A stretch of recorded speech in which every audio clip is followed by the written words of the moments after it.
It's like having we've got our own little Jim in that computer there, and Bob. It's as if Jim were here live. In 3, 2. Ben, don't forget to record. In 3, 2. Ben, don't forget to record. I keep thinking he's going to say it in unison. Anyway, I didn't know I was supposed to say that. That was just Jimmy. I thought Jim was going to interact with himself. It disturbs me. I believe I it. become frightened. Ooh. And I do not want to lose control of any bodily functions. Well, there is No, that would be. All right, Ben, if you are ready, the halls are ready. You've got your scripts pulled up, gentlemen. Yes. You can follow yes. along. This will be very brief. Ben, if you're ready, you can start recording on your laptop. Recording on your laptop. Recording on the Ustream. Yep. Let's do a program, shall we? Let's do a program. All right, here goes. Coming up on Roundabout, Sibling Rivalry is this week's theme because it's all Hall all the time. Automotive experts and conjoined, identical twins, Jim and Bob, square off for a no-holds-barred stumble in the jungle. Roundabout is sponsored by Advance Auto Parts. Visit our website, roundaboutshow.com, to get up to $30 off your next purchase, and by everyone's favorite online store, Amazon.com. I'm Bob Hall, the not-so-evil, in fact, pretty good Hall twin from the Fortress of Ineptitude here at the Isthmus of California. Thank you. Trying to keep everything on track and on time, I'm your Roundabout executor, Craig Cole.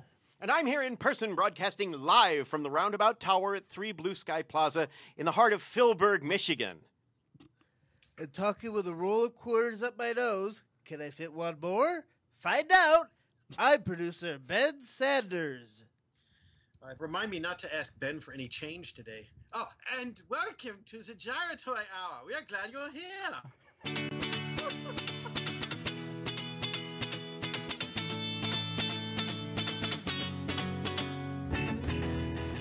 Hi, welcome to Roundabout, episode 132, our weekly chat. We cover car culture, if there is such a thing. Vehicle reviews, some of the auto news that you might have missed if you don't listen to Autoline Daily. That's right, Jim.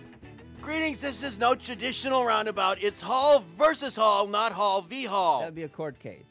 You think so? It would be. Oh, how sad. I know, but nobody is getting sued. Nobody is going to jail. Nobody has, been at a retail store and had an end cap fall on them, breaking a hip. No. This is Roundabout, a halal episode of Roundabout. We've got Hall, we've got Jim, we've got Bob, we've got one on the Michigan coast, we've got one on the West Coast. We're bringing it together. We're going to have nuclear fusion. It's all halal, all the time for an hour. Yes, all the time for 1 hour. Absolutely. Yeah. Per week. Yes. And then some. Oh, yeah.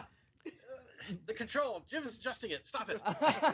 Bob, hold on a minute. I'll just cut your air down a little bit. Just a second. Uh-oh. For the audience that is listening, Jim is adjusting Bob's air control nozzle. He's running out of oxygen now. Just and a little. His lips are turning blue, just like when he was born. Now, hold on a minute. Oh, okay. You're gonna. Does he suckle the air like a hamster would water out of a little tube? Sorry, I started to doze off there for some reason. I don't know why. You say hamster with water, and I keep thinking of Obi Possum. Yeah, so it's just Obi-Wan that Kenobi image from is too last disturbing to week's me. show. Yes. I just can't get this. I can't get this damn window open in here. I don't know why. Are you getting enough oxygen now, Bob? Hi, somebody must have put racer tape around all the window caps. Well, who knows what's going on here. So anyway, Bob, I hope you do have a plentiful supply of O2 because you're going to need it because this is Hall versus Hall. This is Throwdown Showdown. You two are battling each other for Grand Hall supremacy. We're going to announce the Grand Hall winner at the end because the audience is going to vote. Who is the favorite Hall? Who wins this first seminal episode of Hall versus Hall Roundabout style? Have I mentioned I love every... Oh. I just wondered if I'd mentioned that I love everyone in the chat room. They're all my best friends. They're all your friends. So anyway. Mr. Baltan loves them all. He beat you to it. He beat me to it. That Baltan bastard. I know. I've had it with him. I'll tell you, if Baltan wins this contest, Bob, something's wrong. Yeah, I agree. See. No argument. I think then it's bisque time. Bisque time. Gonna get a steam pot from Crab Shack and eat up Mr. Baltan. Anyway. We need a pretty big one. Maybe we could use a nuclear reactor vessel instead. The Colosseum in Rome. Board it up or something so it holds water again.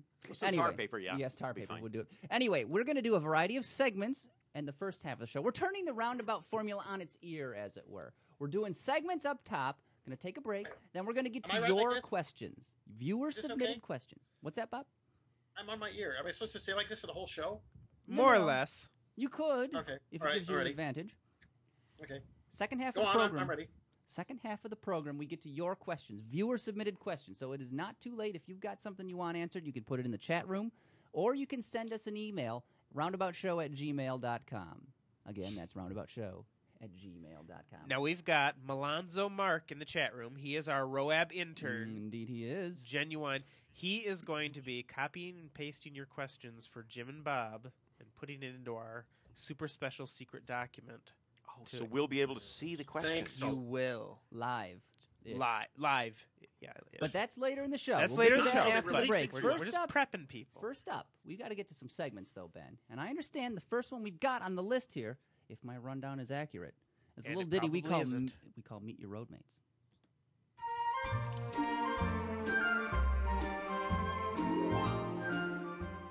Say, who's driving that Jeep Liberty next to you?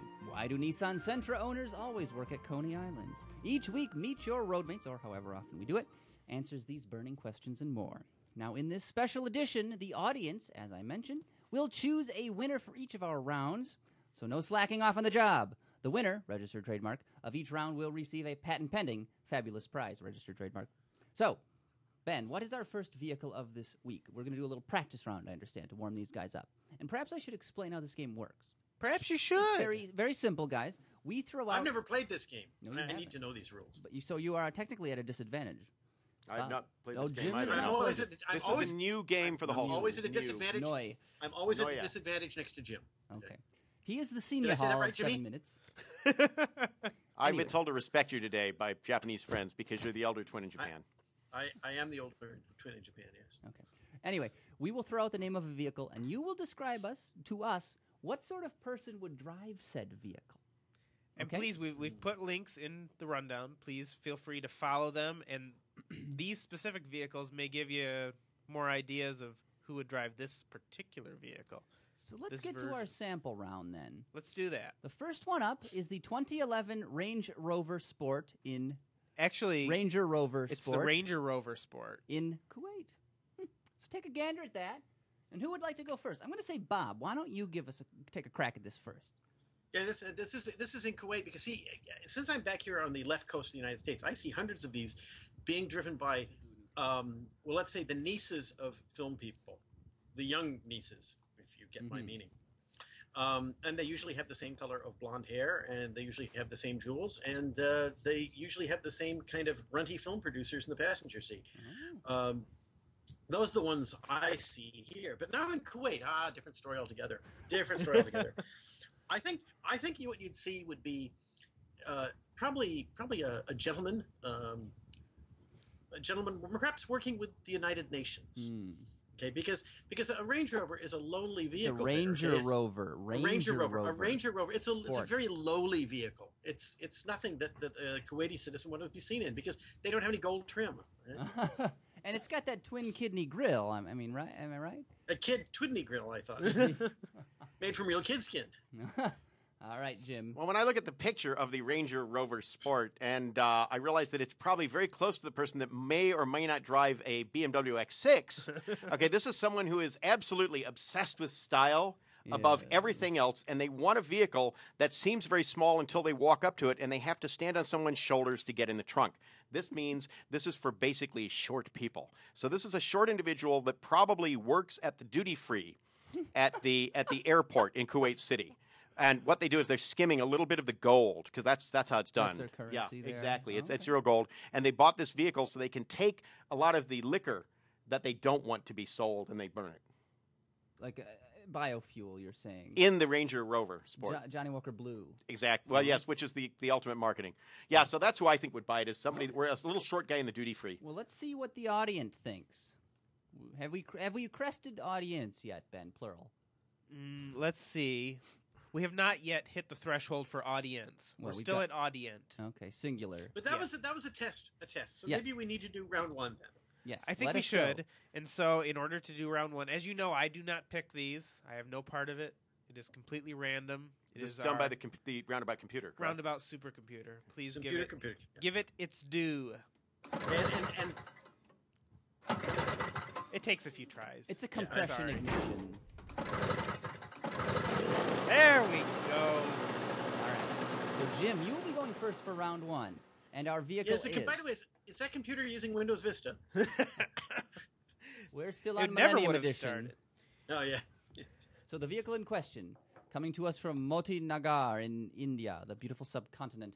We have the 2004 Maruti with an H, 800 with 41k kilometers. This is driven by someone that is they're afraid of color, and it's because they called out the point that this is good condition gray color car, and the individual is absolutely terrified of any kind of bright color, and it's because they wish to move around in total anonymity in India. They're afraid of color, yet they live in India. Where That's they dress correct. Very colorful. That is correct, and it's because they have this this version of color blindness where everything is oversaturated, and they become frightened of colors. We want to be able to move inconspicuously, and there is no better way to do it than a low kilometer Maruti 800. Very good, Mr. Hall Jr. I can only yield to the fact that Jim has hit on so many correct things there, but he got it ultimately wrong. Of course, the color was not a factor because the purchaser of this car is an expatriate American. Okay? Oh. This car is owned by Elmer the Bull. And he moved to India because he knew nobody would kill him there. Okay? And he just, he can't see color, and he thought he was buying an orange one, because that was his wife's name, who made the board and stuff. But no, this is Elmer the Bull's car, and he's moved his glue making business. He's doing job creation in India now, and he bought this just because he didn't know what color it was, and he was good, and he was horny, so he thought he'd buy it. Bob, you mean Very Elsie, good. right? Very Elsie, yes, the wife, yes, that's Elsie. right, that's right. But yeah, this is Elmer that bought the car. The glue. Yes.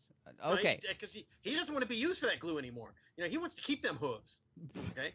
So that's why he moved to India, moved the whole business to India, Fair enough. and it was for job creation too, because he's one of the job creators. 1%. Yes, exactly. Okay. You guys have said your piece. Now it is the chat room's turn to vote. Ben, would you please place the ring in the chat room? I will do so. Post. I am not haste. voting for myself or for Jim. Vote for me. All right, the link has been Okay, I will. pasted. Chat room, you know what you must do. Your civic duty. I hope Duty duty on a Tuesday. on a Tuesday. I hope Mr. Baltine is not voting, only because Mr. Balton, he can't the keyboard. You know how long it takes him to make those messages? It takes about half an hour to type each one. That's why they're not in line with anyone. oh, that's because he has those big pincers instead of normal Big hands. bloody pincers. Yeah. It appears I have accidentally pasted in the voting for round 2. So we'll just swap them later. Okay. We have Macro Hard Jim and Microsoft Bob. That's appropriate. Yeah, sure. Why not? Oh my gosh! Macrotard. So we've got 20% for Bob, 80% for Jim. I believe all precincts are reporting. Oh my gosh! That means James carried it. Yes, of course. All right, but it's still anyone's game. And who went first that time? Except, I no, believe it was it's Bob. not Elmer's game. That's for damn sure. Okay. Bob, it is your turn. We are on round 2. Okay. So I Full. get to click now. Yes, you have the Hyundai Autos in Seoul, Korea, the southern portion of the Korean peninsula. $1,800, I'm assuming US. 146,499 kilometers on this Proven red car. beauty. Proven car. Whose car is this? This ATOS. This is driven by actually a gentleman from an episode of Star Trek whose name was Mr. ATOS. He was the librarian on the planet, and it's where Mr. Spock consumed animal flesh and enjoyed it. Okay, which of course Vulcans being vegans, that was a bloody bad thing to do. And this car, you'll notice this car has an unusual form. The man that drives it, Mr. Atos, when he came back to the 20th century on Earth, the process warped his body, and his head is the same shape as the car. He just had a natural affinity for it. And he said, well, they named it after me. Bloody hell, I better buy it. And he bought it, and now he's getting rid of it because it's got 140-some thousand years on it, and he needs to go back to his planet to eat animal flesh and enjoy it. Okay, very good. Mr. Jim, it is now your turn. See, this is not just who would drive this kind of car. This car is a collectible car because this is actually the car that Kim Jong-un, the new ruler of Korea. Actually, I have to correct you. Great successor. Great successor. This is the No, car I like he. him as the pretty good leader. This is the car This is the car he drove when he was going to college in the West, and it was because Switzerland, wasn't it? it was in Switzerland, and it's because a car with the name of ATOZ, which is A to Z. They would think this man is so intelligent. Okay, his intelligence encompasses this, and he's setting himself up when he goes back to become the pretty okay leader. So this car is collectible on a couple of levels. Not only that, he was able to pose as Mr. Kim Park when he was going to school because he didn't want people to know who he actually was. And at that time, he thought this was world's finest car in the world. On the planet. On the planet, yes. Yes. All right. You have said your piece. It is time for the chat room for you to do your work. I hope you are ready. You've been studying your homework. I have pasted Your the link workbooks. in. This is like those old phonics books you had in elementary school. You do the work, you tear the pages out. Mm-hmm. It's just like that, but it's kind of virtual. You know, Oh, you don't have to actually do I anything. just tore the pages out anyway. I didn't know that. James T. Hall and Robert J. Halstead III. Who is going to win? The results: we have 1 vote. 100% of the. Whoa! We have 5 votes. Good 6 votes. Lord. Robert J. Halstead III. 7 votes for Bob. Holy cow! We've got a shutout here. Wow. That is a landslide. It is. That is a mandate. It is a Political mandate. capital. He's a 1% It's amazing with what happens political when you have capital. Roman numerals after your name. That's all I can say. I must say, I'm concerned because I think there may have been some ballot box stuffing. Mm-hmm. Now, is that all you can say, Bob, or all you can say? Let's put it this way: it's all I'm willing to say. All right. Well, we gotta write that down here because Bob, you're coming back with a vengeance. But Jim, Yeah, I just got to remember to keep cows out of it. Okay. yes. Round 3. Are you ready? Are you sitting down for this? I'm sitting down. Very good. We have the 1991 Toyota Hi-Ace pop-up, $4,200 in Artarmon, Sydney, Australia. Oh, yo, okay, cool. Jim, Was it my turn? Jim's turn. Jim's turn. Go, Jim. Jimmy's turn. This car, these vehicles are very popular with people that basically are circus people that live in carnivals. And Henry Height, who is 8 foot 3 inches tall, is the world's tallest dwarf, is the kind of person that this vehicle would appeal to because he can drive it without having to bother his head hitting anything. He likes it, and most importantly, because it looks like a plain white van, it doesn't draw attention to himself until he gets out of it, and then they think the canamid is loose. Is this what he camps out at the playgrounds with? This is what he camps out at the carnival site, and at the playgrounds, he puts on clown makeup. Free candy and help me find my lost puppy, right? Anyway, Bob, you are an honorary Australian or something. That's true. You lived Something there like for that. many days. Well, who drives this? This vehicle, because it's from Artarmon, okay, would actually be driven by the world's shortest giant.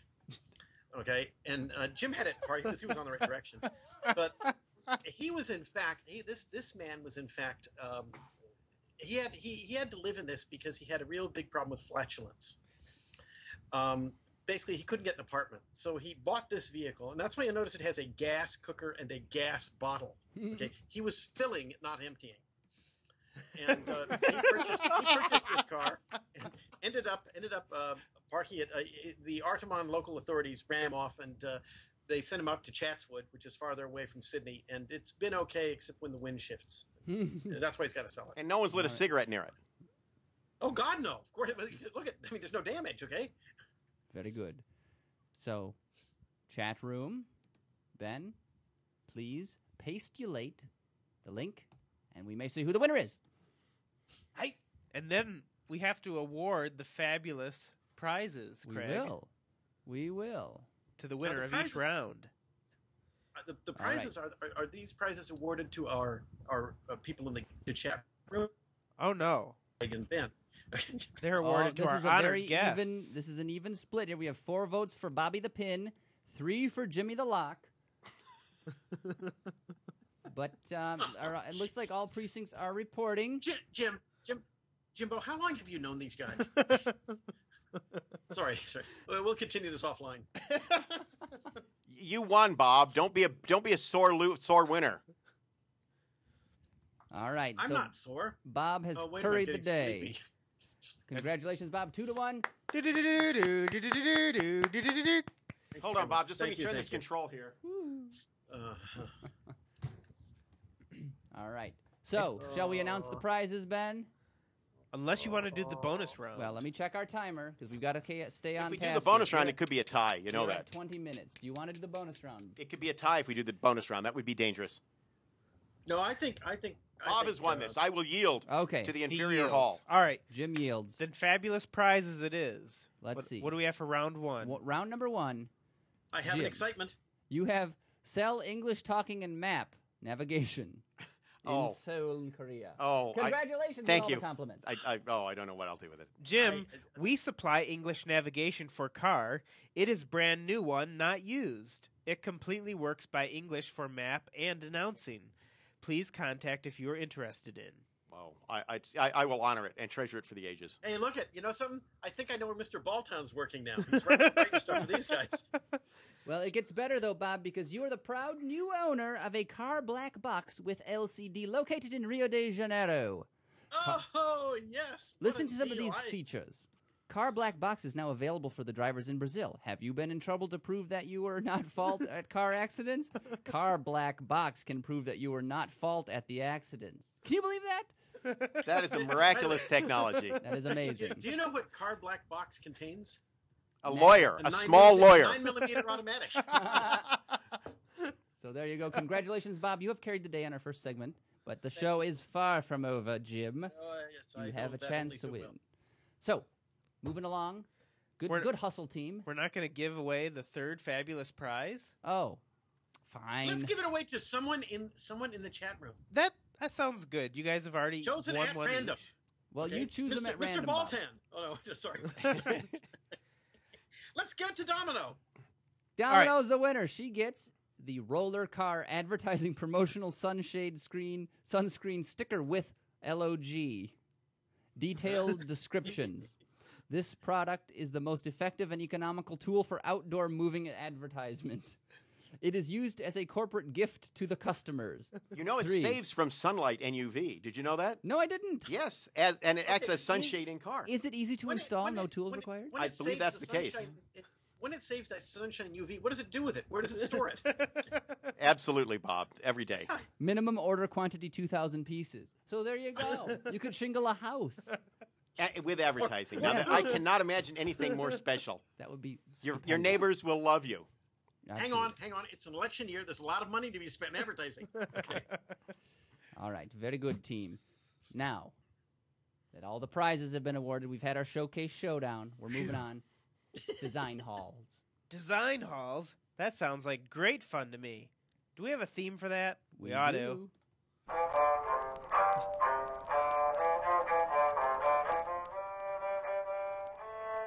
You guys didn't know I was this good with the cello, did you?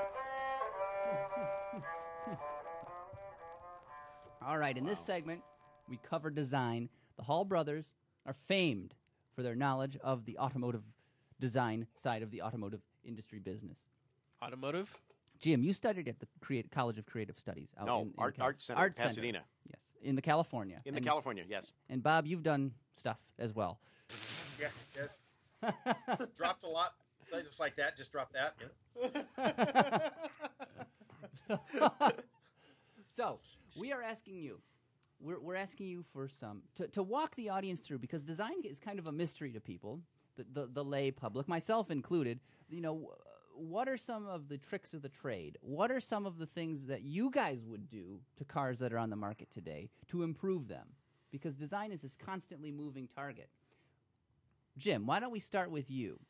If you were to fix a vehicle that were available today, new or new in a few years ago, which one would it be, and what would you do? Walk us through that. I think I'd take the latest Nissan Altima that's going to be going on sale, I guess sometime in the next month or so. From the side, it's a car that has this feeling that the designers didn't know when to lift the pen. They just kept designing.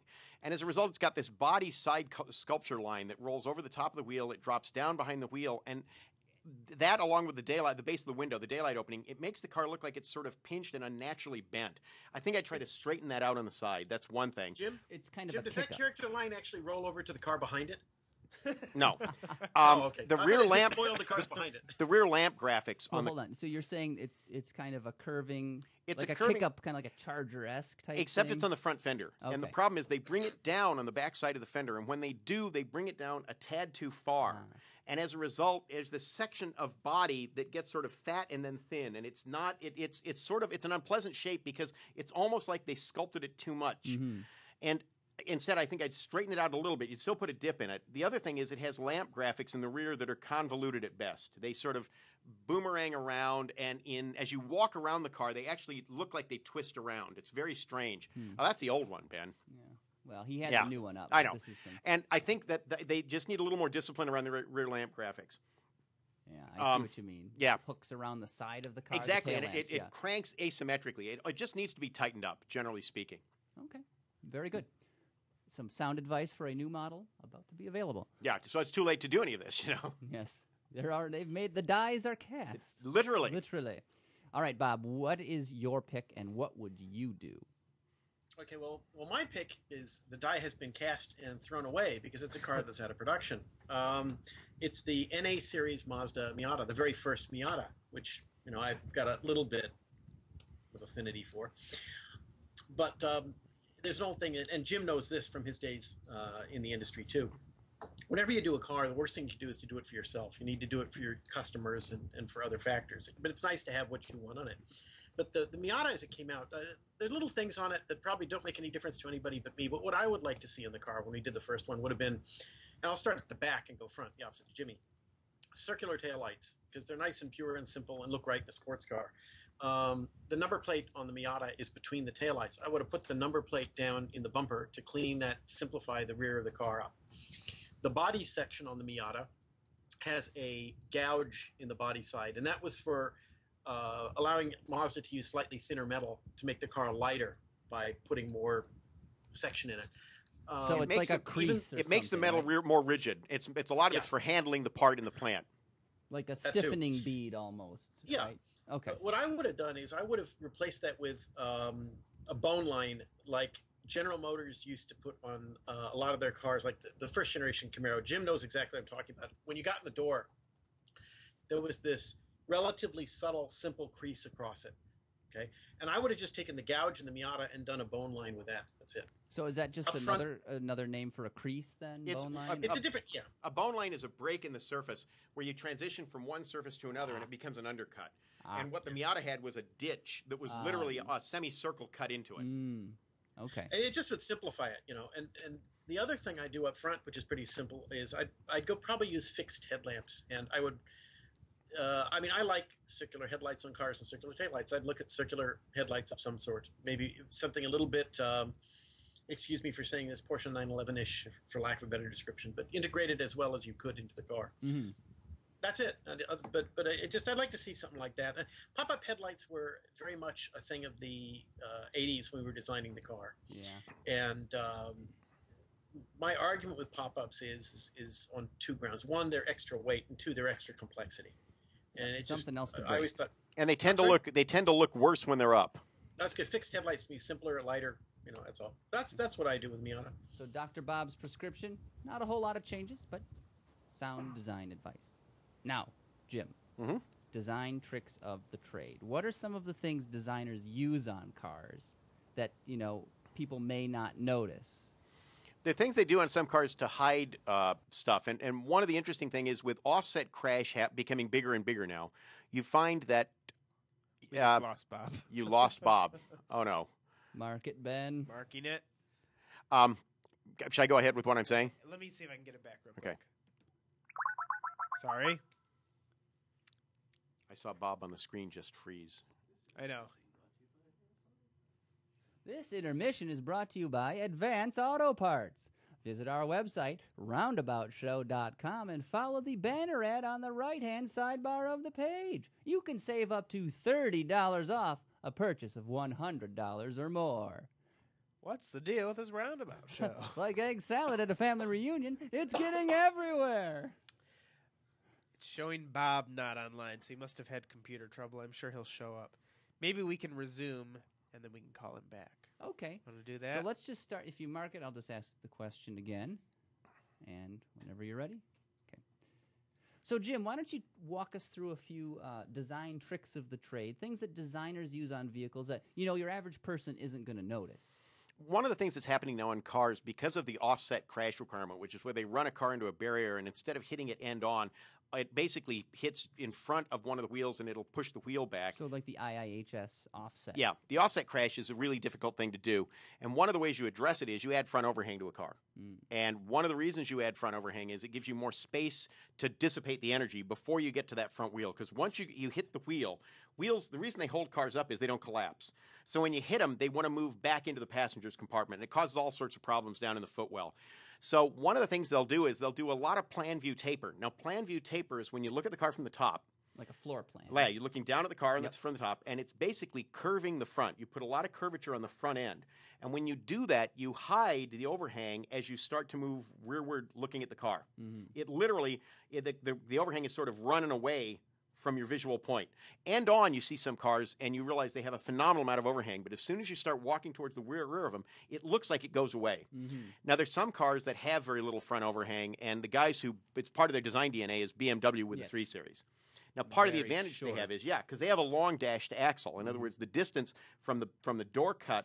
Like the base of the A-pillar. Yeah, the base of the A-pillar to where the wheel is, they have a lot of space, so they have lots of room to move the sheet metal in an offset crash, so they can have a short front overhang. But on most front-wheel drive cars, where that dashed axle is much tighter, you don't have the room. And when that's the case, you actually can see this plan view stuff getting very aggressive. In some cars, they'll actually bevel the cars. And it's an interesting cheat. So what are some cars that do this properly and some not so much? Maybe the Panther car, the Crown Vic. That's some massive overhangs. And that was a brick in the front. I mean, in plan view, there was no curvature.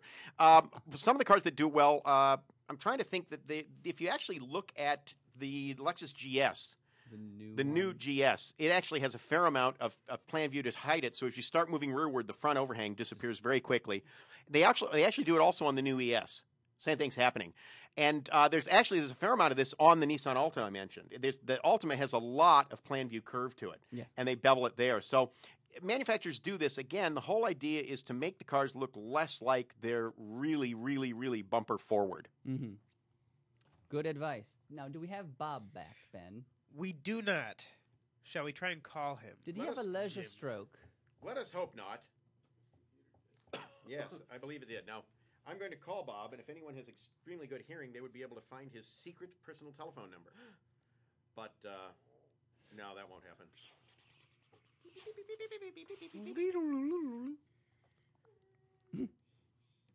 Pick up, Bob. I hope his phone, it didn't turn his ringer off. Well, that'd be just the thing Bob would do.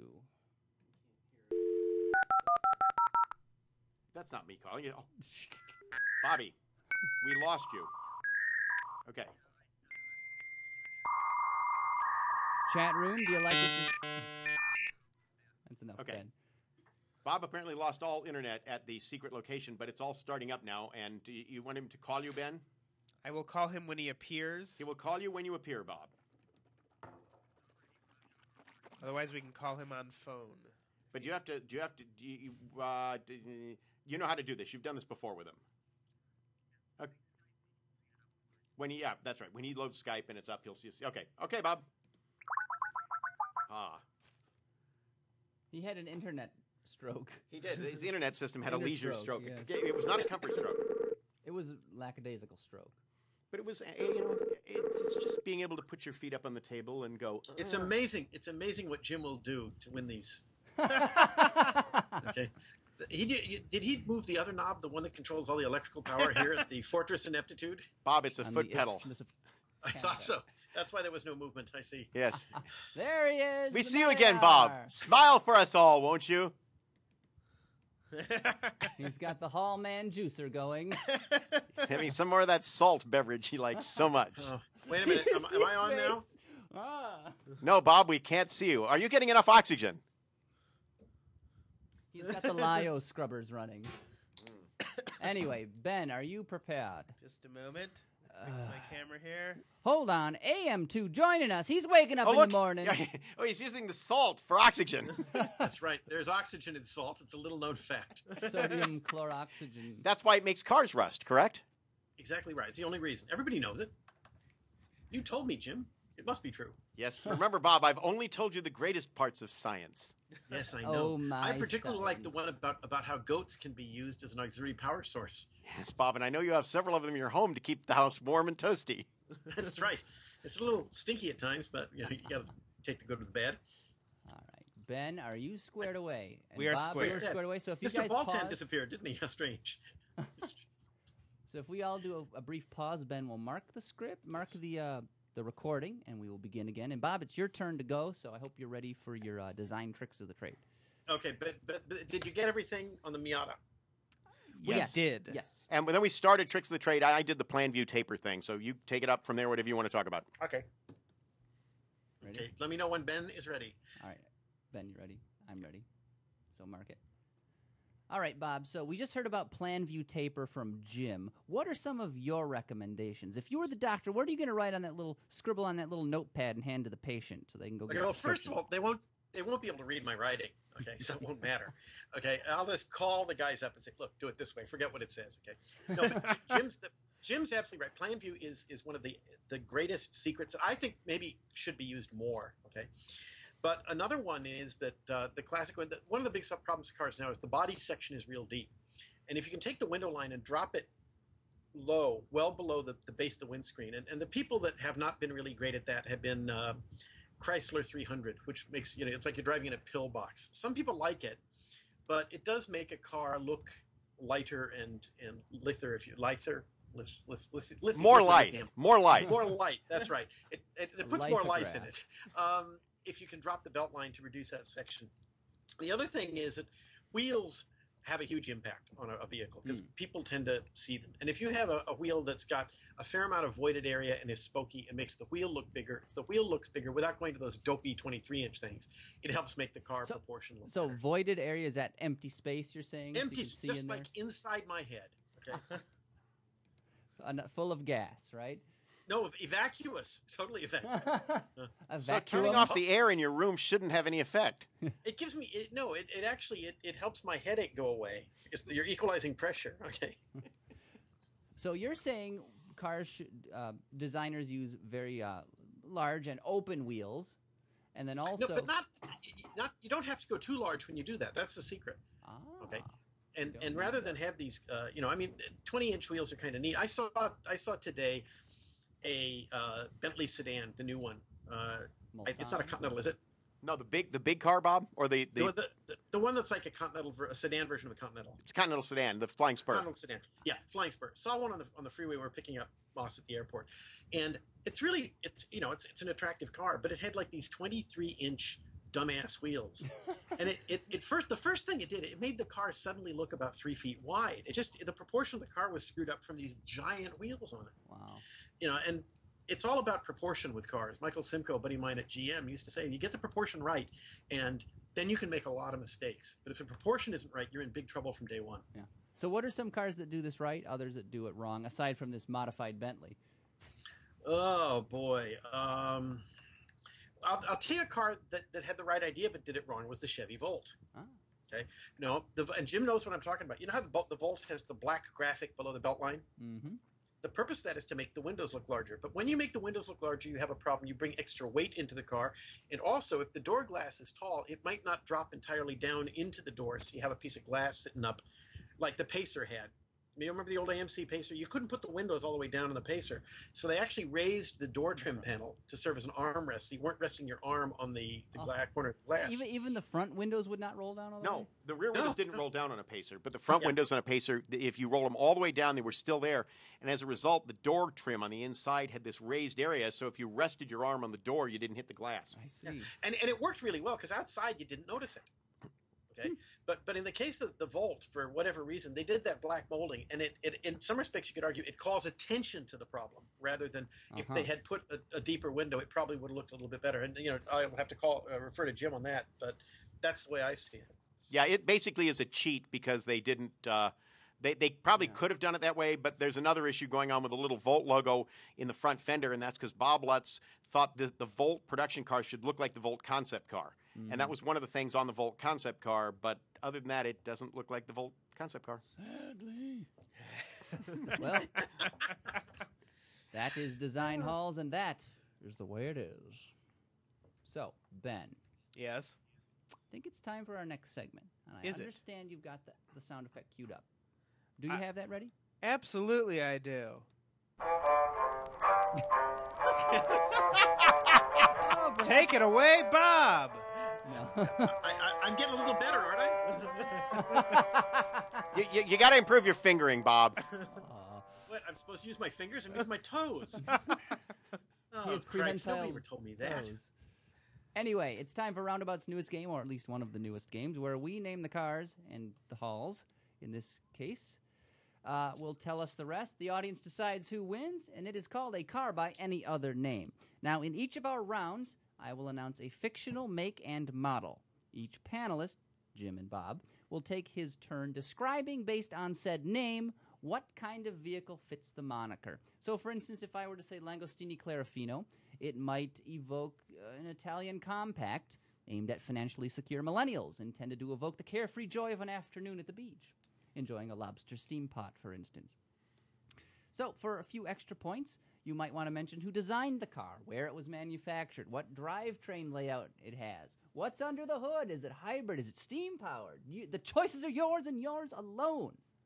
So, if you guys understand what's going on, we'll get started. The chat room will vote on each of these rounds. You woke Bob. Oh, I'm sorry. Jim's been fiddling with that damn control. I'm getting worried. Not in a long time. Not in a recently. So, shall we get started? Yes. Let's do it. Our first vehicle is the Inuit Nope Chuck. Like Inuit Incorporated, the Nope Chuck. Who shall go first? Ben? Any decisions? Do you have a coin we can flip? I believe it'll be Bob. Baberto will go first. Okay, well, the Inuit Nope Chuck. First, you have to You have 1 understand minute, something about- Bob, by the way. 1 minute. You have to understand something about the company. It has nothing to do with Indians, okay? It's a guy who thought the company would have a great name if you could get into it, okay? And he couldn't get it patented, so he came up with a Nope Chuck.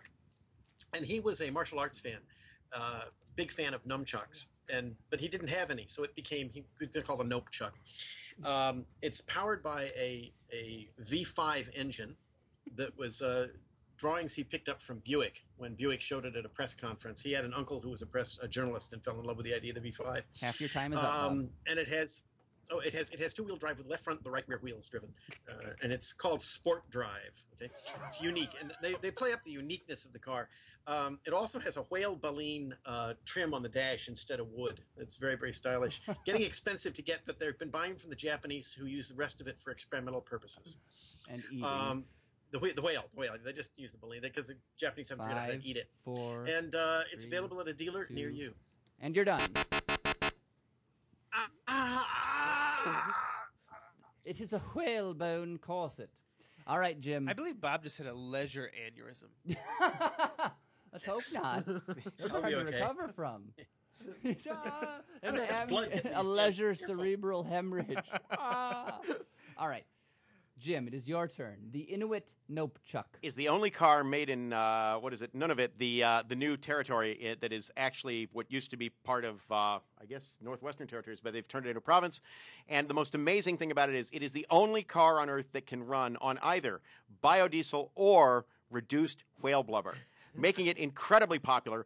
It's also the only vehicle on Earth that's lubricated. The engine is lubricated with a synthetic lubricant that will not freeze even at the temperatures found in northern Canada. Unfortunately, it's made out of polar bear spleens.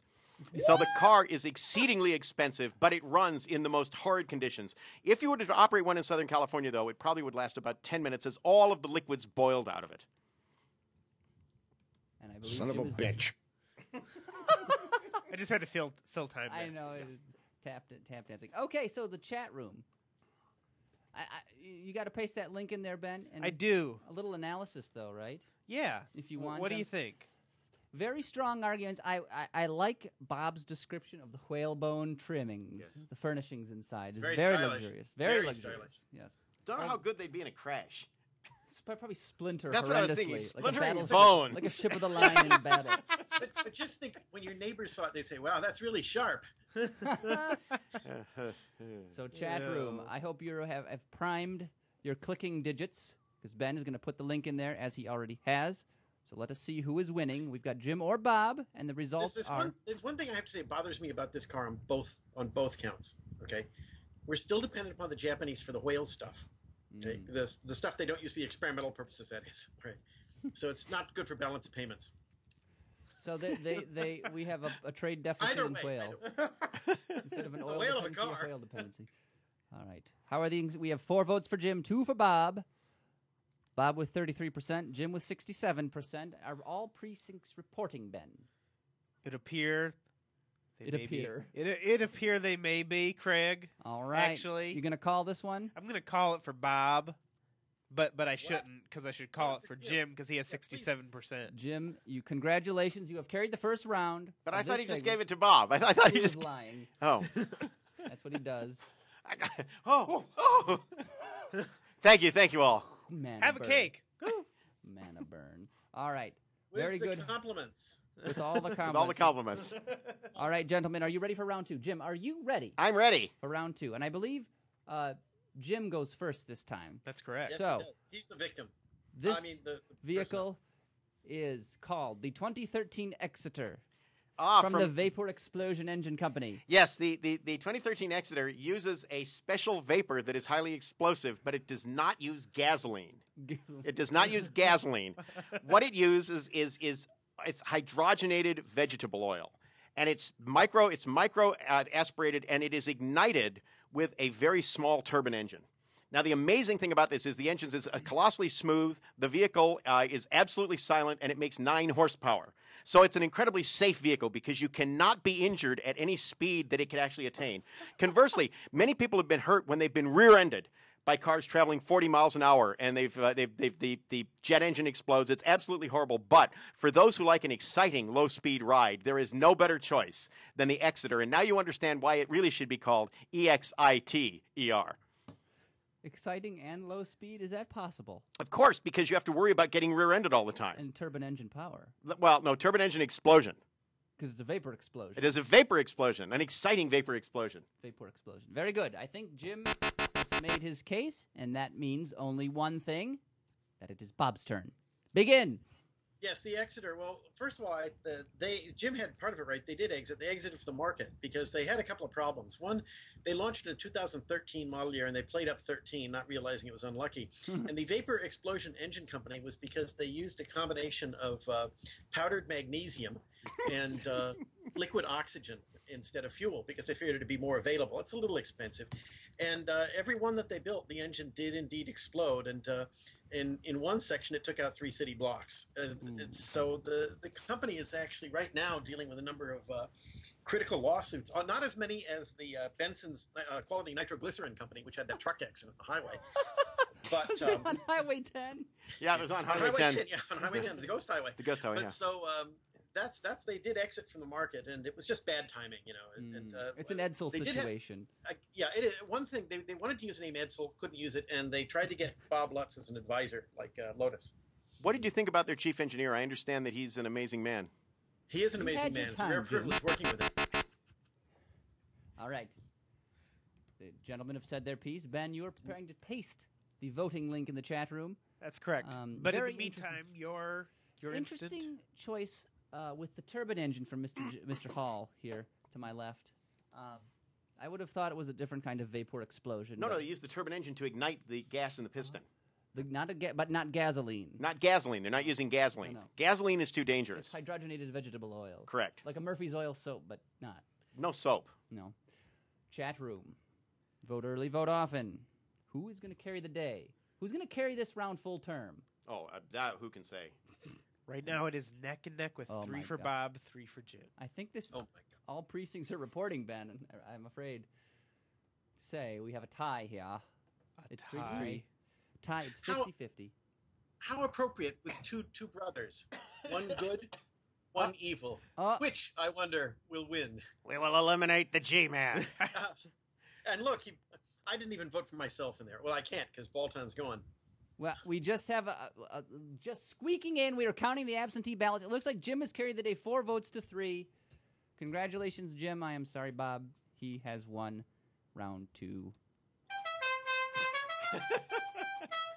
But All now Getting Bob has another stumped here. chance He to has- win To win. To win. Here. The hand gesture is Still the most important anyone part. To win. To win. Very well. So, round number 3, if you gentlemen are ready. I'm ready. Bob, you'll go first. Is the VFM, the Valley Forge Motors, and the vehicle is called the Baron von Steuben. Baron von Steuben, yeah, that's their top of the line model. They their sporty car was called the Baronet, and they built they used a V6 engine. The standard engine was a 3. They just basically cut the V6 in half. It's like they got the idea for the Pontiac Trophy 4, but figured they'd be more efficient, more modern. And Valley Forge Motors is a company that's based in Nebraska. But the weather there is so much like Valley Forge when George Washington was stuck. They decided to use that name, and they only build the car in the winter when the weather is bad, because basically everybody else in Nebraska is having a real good time. And the von Steuben is their high quality luxury car that's a 7-door hatchback. It's the only one in the market. It's affordable but luxurious. So you're saying it's like a cabinet, like kitchen cabinet, so many doors.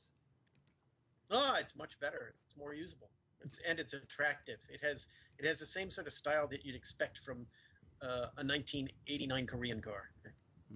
Very good. I think Mr. Paul has said his piece. Mr. Hall, are you ready? I'm ready. Begin. The VFM Baron von Steuben is an interesting vehicle because, for one thing, the carpeting, regardless of the interior color you get, is always blood red in snow. And this was done just to sort of make people realize it adds warmth to the interior. Also, the car is only available outside in Prussian blue for obvious reasons, all right? Of course.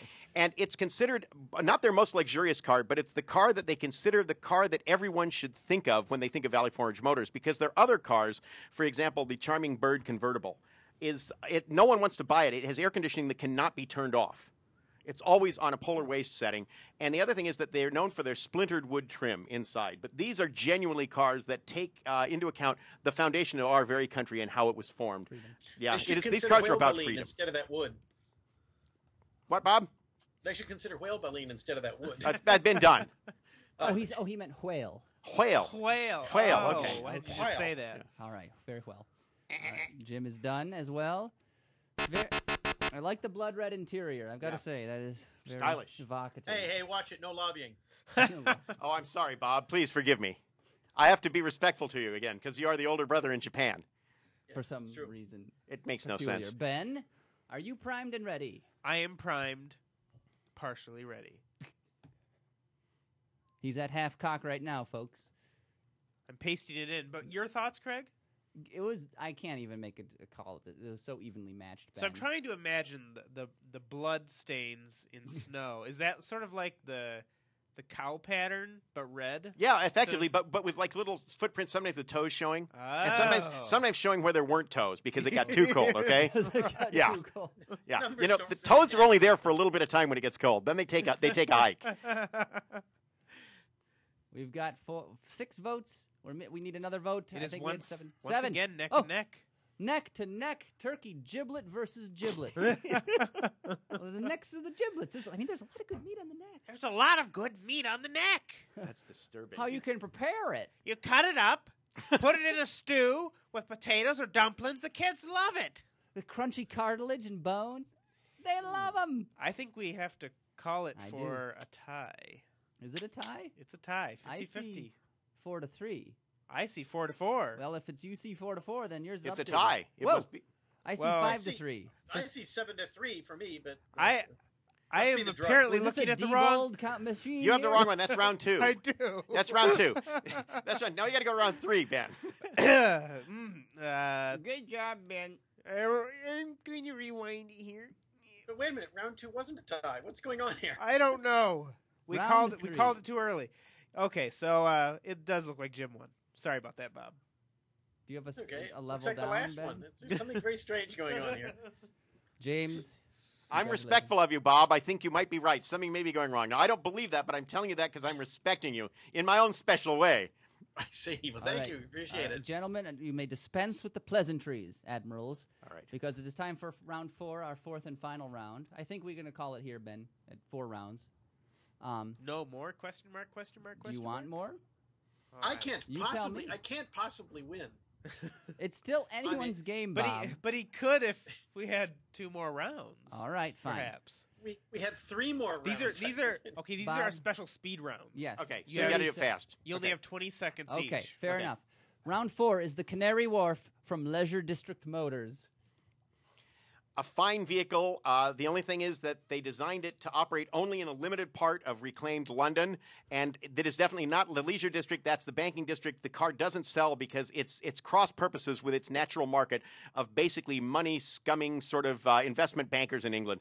But other than that, it's a really great car, and it's available only in left-hand drive. Perfect. Whoa. He blitzkrieged that one, Ben. His Stukas were coming in. Anyway, Bob, are you ready to parry his blow? Are your T-34 Ready as- tanks ready?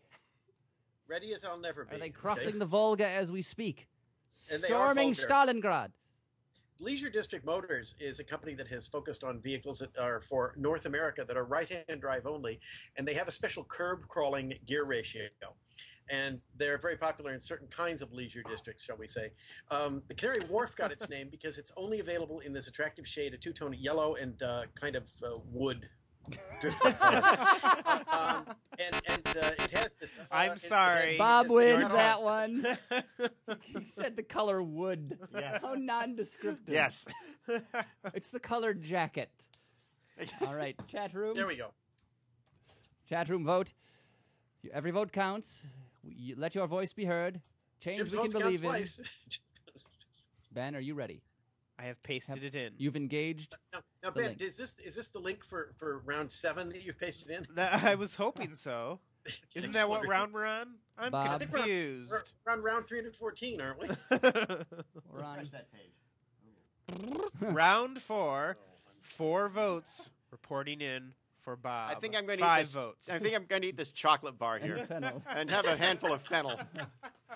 You changed the E to a U. It'd be funnel. It would be funnel. I could have a fennel cake. We got 5 votes for Bob. Landslide victory. 100% voting for Bob. No, don't call it yet. Don't call it yet. Well, Okay. 6 We're running out of votes for time, Bob. 6 votes for Bob. Don't call it yet. It's not fair. Jim can't win this round. No, so and I'm being respectful of you, Bob. You bastard. the people have spoken, and Boberto. Nobody voted for Jim? I thought somebody voted for Jim. Boberto, don't squander this victory. You have won. You have carried the day. I won. I won 1. He's won a squillion, right? It's okay. It's okay. It's 3 a I'm the squillion. younger brother in the United States. It's okay.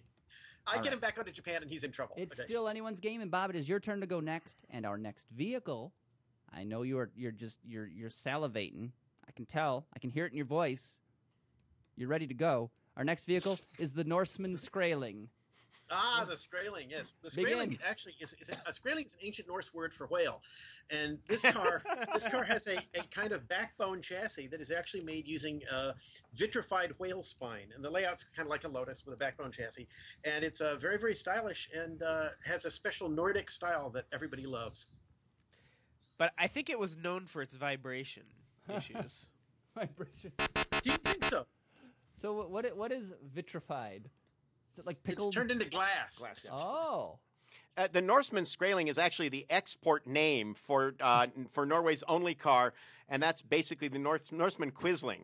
Now, understandably, this car was never going to be popular in England, for example, or the United States, so they thought if they called it the Skraeling, no one would know. The problem is that there were things about it that really were very much like a Quisling automobile, in that it is a repurposed Citroën DS. Wow.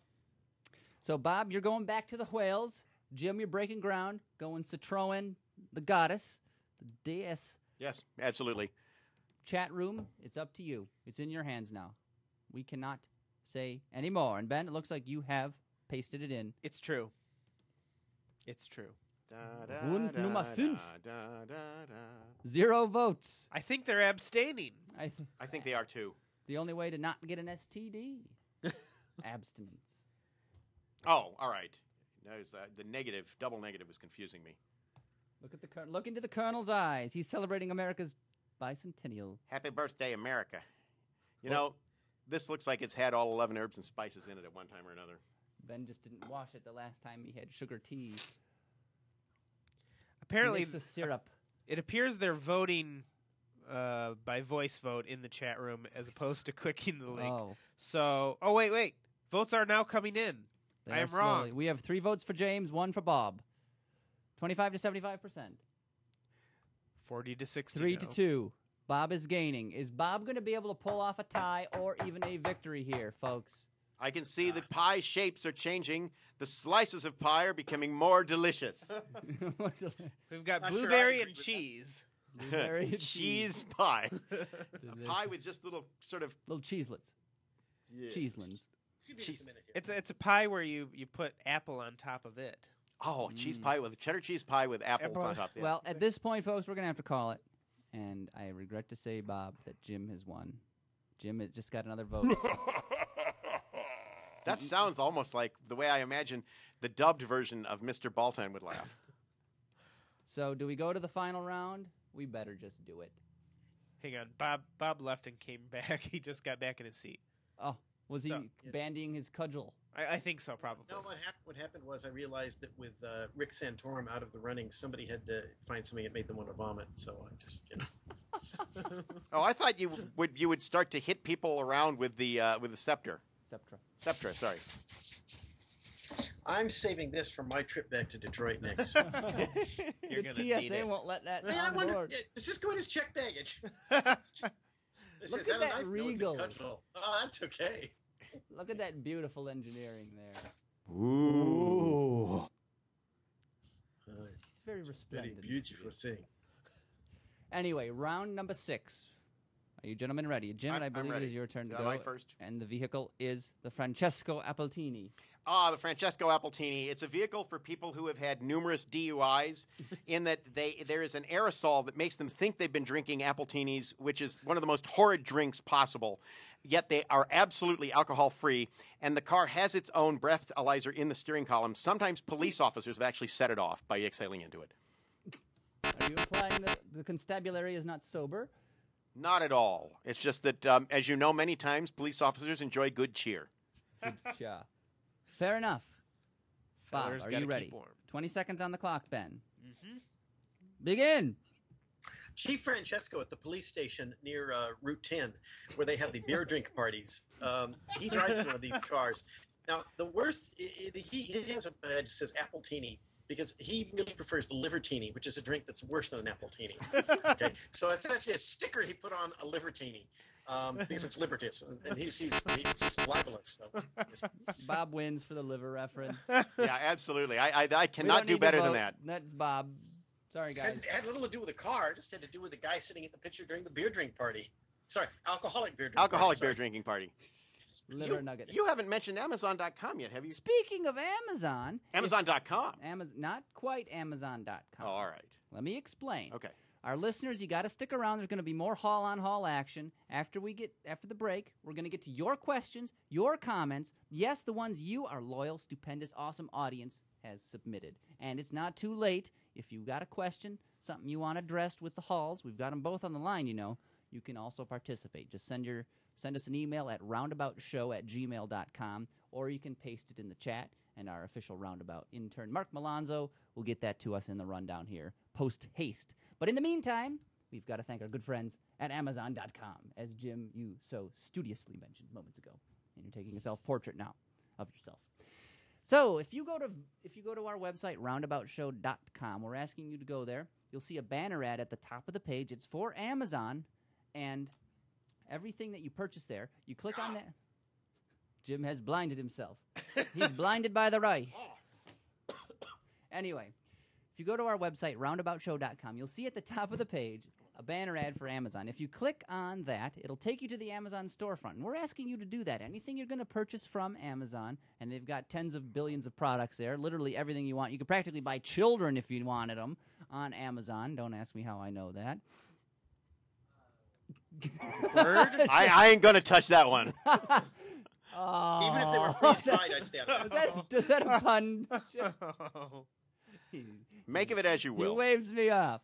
So go to roundaboutshow.com, click on the banner ad at the top of the page. Help us out. Anything you buy on there, we get a little bit of credit for. It doesn't cost you anything extra.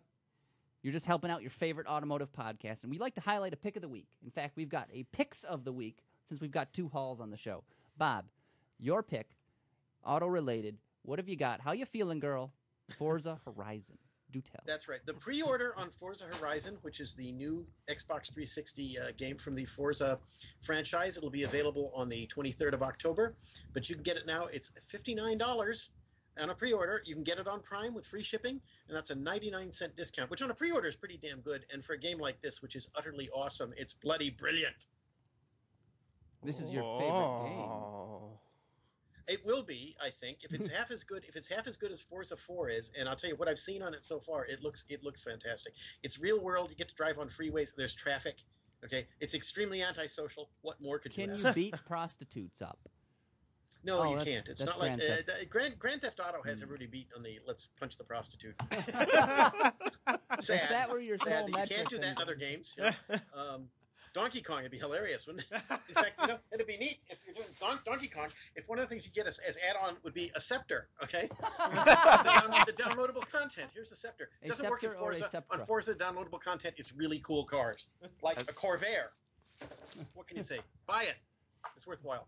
I'm pre-ordering Bob through these guys. decrees you should buy it. All right, Jim, you had a different pick, something less technically advanced, although Yeah, arguably Carnology, it's a car identification board game. This was pointed out to me by a friend, Luke Farlow, and he said, you know, this is really kind of interesting. He wondered if the Hall twins would like it, and I thought about it. We would probably love this game and be transfixed by it until we found the first card that had a mistake, and then we would be royally pissed off.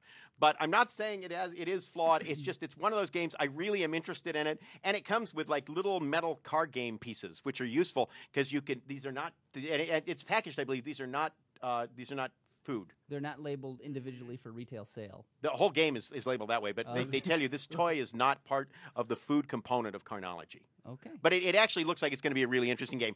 But you've got to it's serious knowledge of cars. It's not what car was in Fast 5. It's about what's the difference between a 63 and a 64. You can tell the difference between a 63 and 64 Corvette Stingray. It looks pretty darn good. Yeah. Have you ordered it yet? I have not ordered it yet. And why have you not?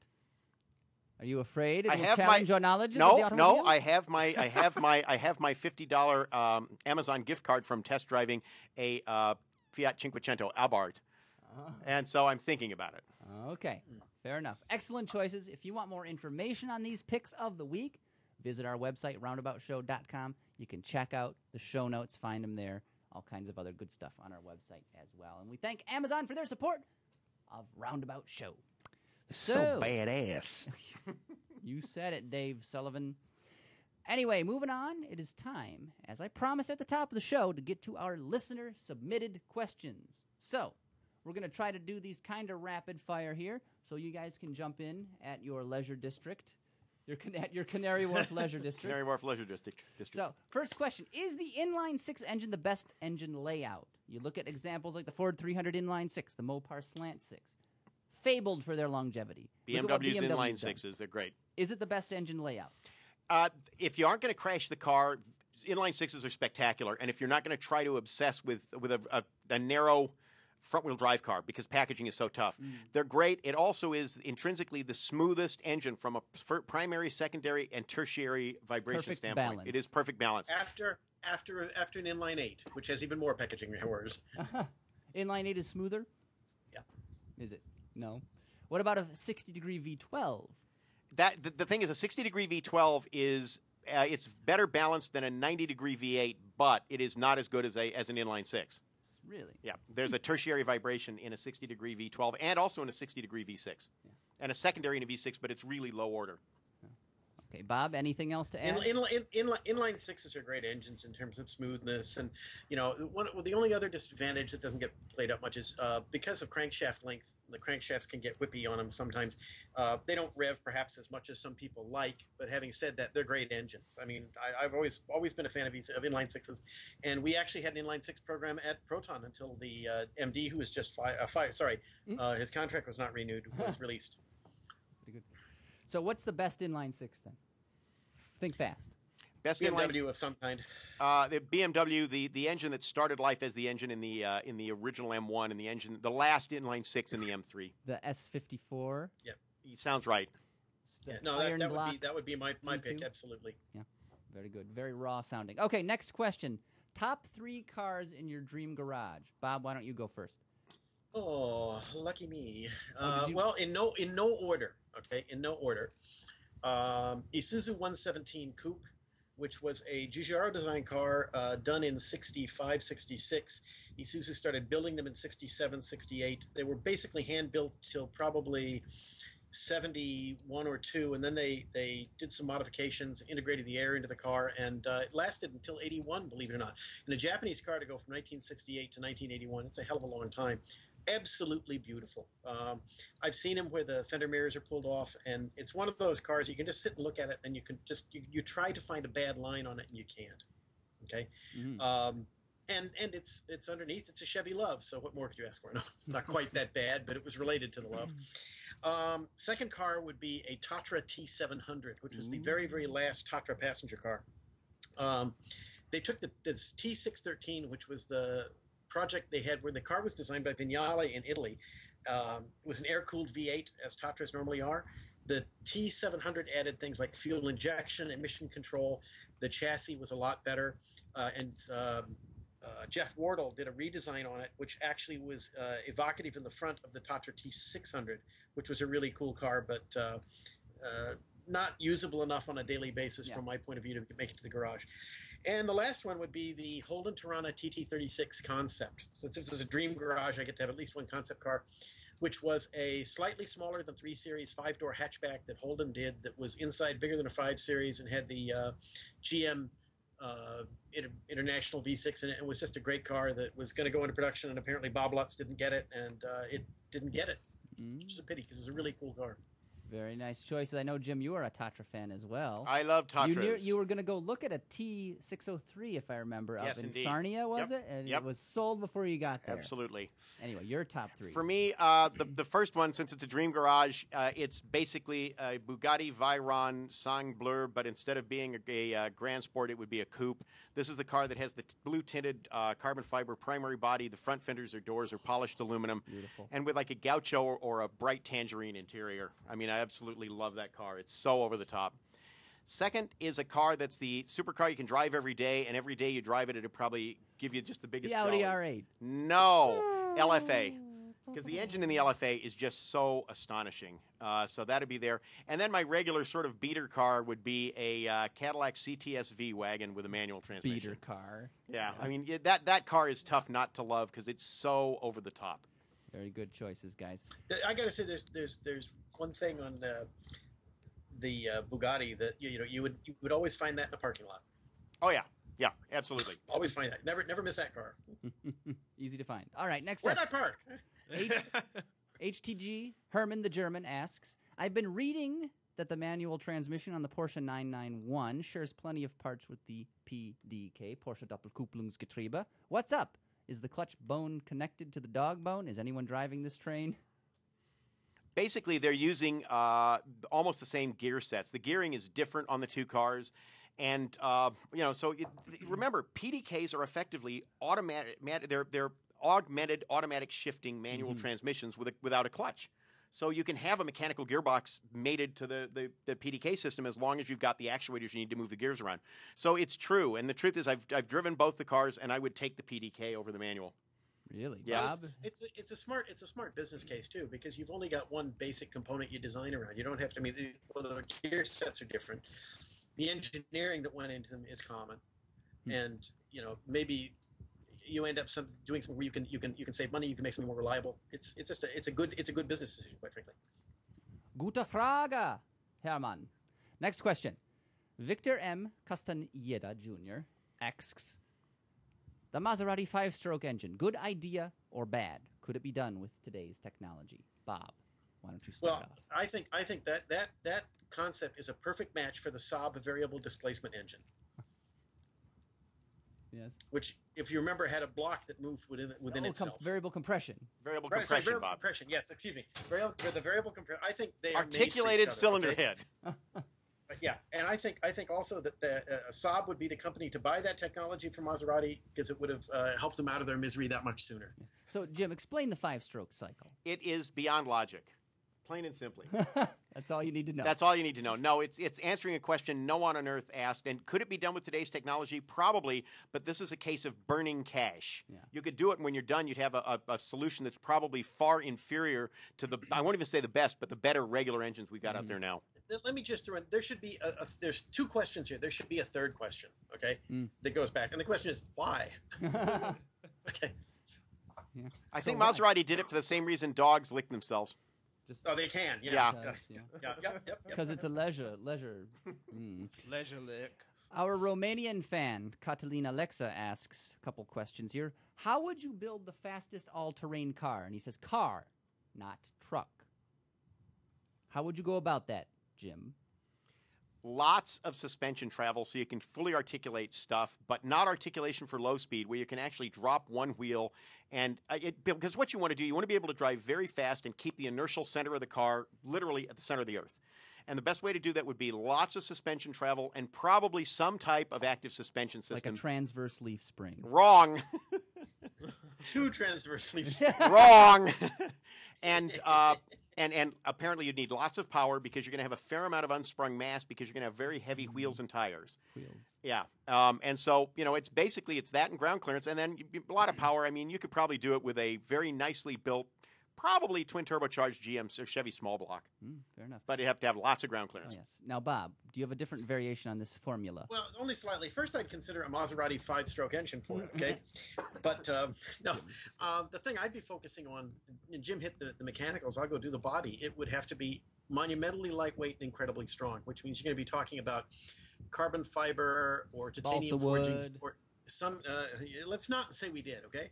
But we're going to talk about a lot of aerospace technology here, and this thing is going to be fiendishly expensive. It would probably make Jimmy's Bugatti in his dream garage look like it was made with chump change, okay?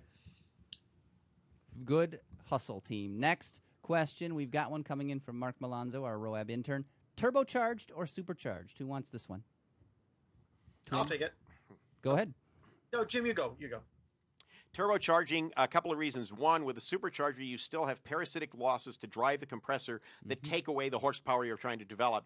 Two, you actually have better heat recovery with a turbocharged engine because you want some heat in part of the intake cycle for emissions control. So it's easier to balance the two by using turbocharging. So exhaust gas recirculation is what you're saying? No, it's different from that. But the point is it has to do with basically maintaining enough heat. You still want some heat going into the charge. You don't want it too warm. And it's I think actually that's the best way to put it is that overall, give me a turbocharged engine. And again, if it's a V engine, the best way to do it is with two blowers so you can have as little lag. Well, as little distance between the turbocharger and the intake. And one way to do that is to do these reverse flow engines the way BMW is doing it, where the turbochargers sit in the middle of the V. And GM's, Ford does it with the 6.7 Power Stroke as well. Yeah, the diesel. Yeah. So, Bob, any different... Diesel, absolutely turbocharged. I wouldn't have a diesel if it wasn't turbocharged. But for petrol, I say Atmo. Design the engine right in the first place, so that you don't need the hairdryer stuck on the side, or the supercharger. No losses that way. That's very clever advice. Like the 4-liter V6 in the M3, that is a gem, absolute gem. It's all natural. No, and they don't build it anymore. Yeah. And I love that engine. Yeah, it's a beauty. All right, Bob, what is the most embarrassing car to own?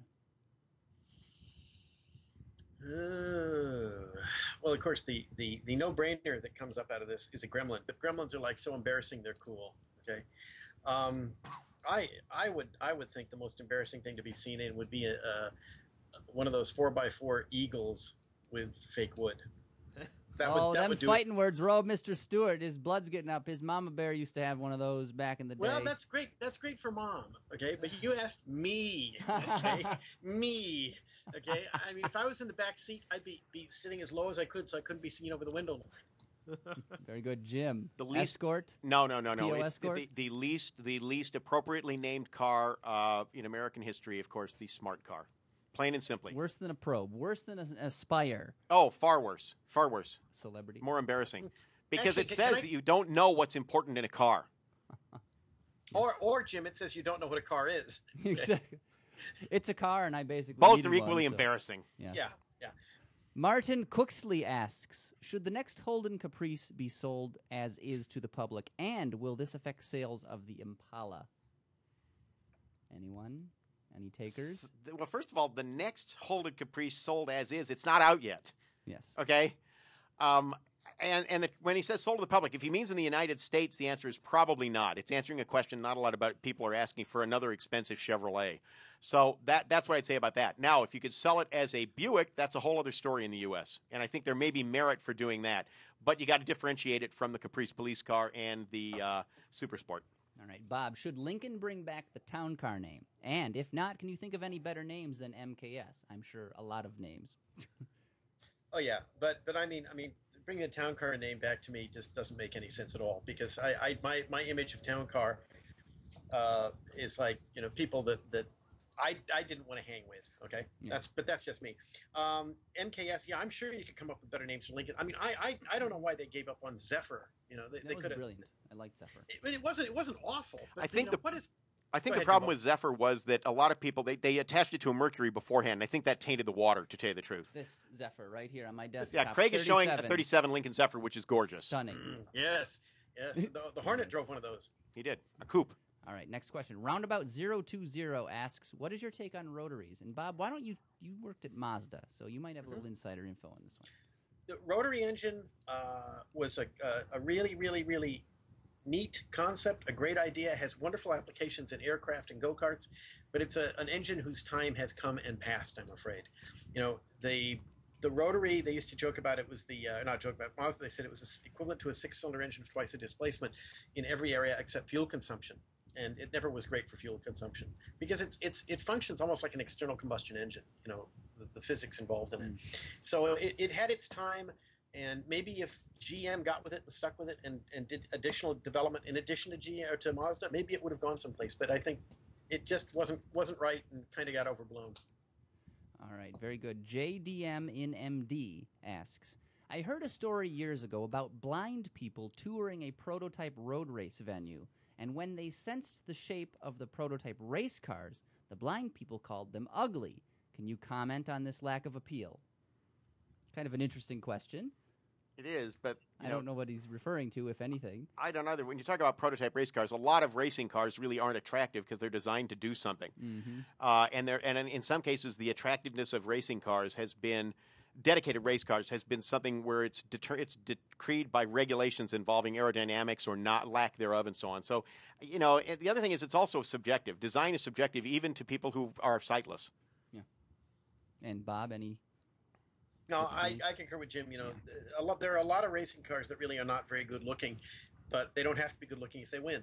Okay, and it's about winning. It's not about sitting around and saying, "Look how good my car is. Is my racing suit neat?" Yeah. The automotive equivalent of a cod piece. So moving on, Bob. If Yes. this one was submitted by Rich Henyon. If a condiment could be a car, which one would you think is best? And what about garnishes? Condiment? Okay, if a condiment could be a car, Chipotle mayonnaise. And what? Condiment would be a car. I mean, if a car would be a condiment, this is a little backwards, is it? No, I mean, what if you what could car is make the a car Chipotle out of a mayonnaise? condiment? Make the car a condiment. Okay, well, yeah, I'd figure that thing made with the whale oil. Okay, and I'd use it as a mayonnaise substitute. He's back talking about whales. About whales. All right, Jim. Would you go for Yeah, something so brutal as whale oil? Rendered whale oil? If a condiment could be a car, classic Tabasco, plain and simply. Mm. You can't do better than that. And a car Yes, you that's can fennel. a car that's spicy. You can't do better than that and breathe. Okay, it's spicy. It adds so much to everything you put it on, with the exception, of course, of Jell-O. It doesn't work on Jell. Well, lime Jell-O, yes, but other Jell-Os, no. Biggest It's not headache good to on lemon own. meringue pie. I tried it. Biggest headache to own. Worst car. Something you would recommend to your most hated enemy. I would recommend, and this is the thing, because my hated enemy, I'd have to recommend a car that at first he didn't realize the problems with it, and it would be a Suzuki Kizashi with a CVT. One, the CVT would eventually drive any right-minded person out of their noodle. They just go nuts. Second, he'd have a car that in a few years will totally be unable to get service for, and that's the gift that keeps on taking. Like a Daewoo. just like a Daewoo, or you could say, the same thing about like an Isuzu Via-Cross. Yes. Buckets of trouble. The Bob. Chevrolet Epicat. Epicac. Epicac, yeah. Yeah. Any reasons why? No, I just threw that out there. I would probably suggest that he get a Citroen. Any Not a Citroen. strong Because testament of French unless engineering. there's a Citroen mechanic within walking distance, he'll have a lot of fun. It'll keep him healthy, though. Lots of walking. Lots of walking. Lots of. What are some of the oldest cars you folks have driven? Jimmy Duffy's 1908 Isata Fraschini, which What? was Gesundheit. absolutely terrifying to drive. It had no front brakes. It was chain drive. The pedals were all different and wrong, but it was sort of exciting and thrilling at the same time, and it made the devil's own noise. It was a gorgeous car. What Great was it called? Isata Fraschini. It was a, let me see here, gray body. It was basically an open roadster, gray body and red fenders. Huh. And it was spectacular. Giant red wire wheels. Remember that thing, Bob? Oh yeah. Because we went and shot it at the house in Pasadena that had the long drive that was south end of the Arroyo. And I had to show John Lamb where the place was. It was great. I was there for that shoot. That's right. You bet you were. We created trouble. Much You trouble, bet. I'm sure. Much Bob. trouble. Much trouble. Much trouble. Bob, what is the oldest car you've driven? It'd be Dick Teague's 19-something Pope Hartford, and I don't know if it was an 0-something. It could have been an 09 or an 08 or a 6 or a 02 or whatever. And I share Jimmy's comment that unlike probably the Isata Fraschini was more frightening because it could go faster, but the Pope Hartford was just terrifying. It wouldn't stop. Dick lived up in Franklin, and I felt like if I hit the brakes as we got onto the street he lived in, I ended up stopping in Birmingham someplace. Okay, Miles down the road. it was just, and you have a lot of respect for the people who are driving cars. Much newer. That's way newer. That's probably a 32 or 33 IF. Yeah. All right, let's do one more question. We'll round this up. What is your favorite engine of all time? If you can pick one engine. Jim, you were talking earlier about the M3 V8, the 4-liter. Is there something else you'd like? I mean, we're talking production car, something you could buy, so no race cars or anything like that. Is there a favorite engine? It's a two-way tie Okay. between an M3 V8 and an RS6 5.2 turbocharged V10. Wow. Those are the two most amazing engines. And I'll tell you, a close third is actually the LSA, the supercharged version of the small block that they specifically put in the Cadillac. A little lower output than the ZR1. It's not that. There's something about it's a little sweeter. The ZR1's got more power, but there's something that just works a lot better as an engine that way. It's very raw, isn't it? Yeah, the ZR1 is, yeah. So those are, to me, they're all equally great engines, and they're all great engines. They're all performance engines, which is probably a horrible mark of my character in all the wrong ways. So, Bob, Just are for you a man going to that's go? driving a Kia Rio today. Bob, are you going to be more pragmatic? Oh, probably slightly. First of all, I've always been fascinated by the Lexus LFA because I love the concept of a 10-cylinder engine that dumps into 3 exhaust pipes. I'm still trying to work that out. But that wouldn't be on my list. The one I like the most is the engine in the Audi TT RS. I think it's The inline 5, the 2.5 inline 5. 5. Now, 2.5 5, and I like it. I like it because I like the idea of it being. I could put it in a whole bunch of other cars because it packages reasonably well, and I like it because it's a 5 because Jim doesn't. It upsets Jim that I like 5s, and that's really the main reason. No, I mean, Dr. Piek liked 5s in those old commercials for the Audi 5000 when he goes, someone says, well, why 5 cylinders? He goes, 4 is too few, 6 is too many. But no, I like the engine. I like the engine a lot, and it's lusty and has personality and character, and it's tractable while at the same time still being a little bit wild. And I think it's neat. Yeah. Well, I'm sorry, I lied. We have one more question. Gorski C in the chat room submitted this one. Why is GM bringing the Spark to the U.S. alongside the Sonic? Also, please explain the Buick Encore. I don't think you can explain that car. The Buick Encore has been nicknamed by members of the media and some other people as the glamorous potato. The problem is we all agree it isn't glamorous enough. It's like it's this form where they forced cues on it that were totally wrong. Not so good. And as far as the Spark, I think it's being done just as a cafe move because it doesn't make a lot of sense. It's tiny. It is tiny. It's a little baby. All right, Bob, what do you think? Well, I mean, the only thing I could see about the Spark is that somebody who's an absolute, they want an awful lot of MPG and don't want to spend much money it's a way out without embarrassing yourself by being in a smart car. So it's one that I have to scratch my head and sort of go. Well, let's think about it. No matter how bad the Spark is, whether it's bad or not, we don't know. But no matter how bad it is, it'll still be better than the Smart by a lot. Oh yeah. Oh, absolutely. leaps and I mean, let's be honest, okay? A beautiful masonry barbecue in your backyard is better than a Smart, okay? And more practical too. It has many more uses. Far more practical, right? All right. Well, good questions, guys. Great stuff. Great answers. We do thank you for your support. And I believe, Ben, we have to announce our Grand Hall winner. We're having a Grand Hall here. We had the Hall brothers. We got Get Jim. your We got spoons Bob. out. Spoons? Spoons to protect you from your Grand Hall leisure. Oh, Seizure. Yes, got it. Seizure. Leisure seizure. Ben, do you care to announce the winner? Because you have been studiously tallying up all of the rounds. Ben, Someone's please got a think- cudgel ready. Uh-oh. please think of me. Please think of me when you. You know, Please think of me. I'm your best friend. Bob Hall has all the compliments. That's Mr. Bolton. Did you remove the granola bar from the capital there on top of it? I'm dismembering it now. He's going to have that thing broken before the show is over, and we're at the end. So, Ben, who carried the day? I believe it's in your rundown. You want me to announce it? Sure, Okay, because let's I don't have it up, All Wait a right. minute. and I don't want to be. Oh,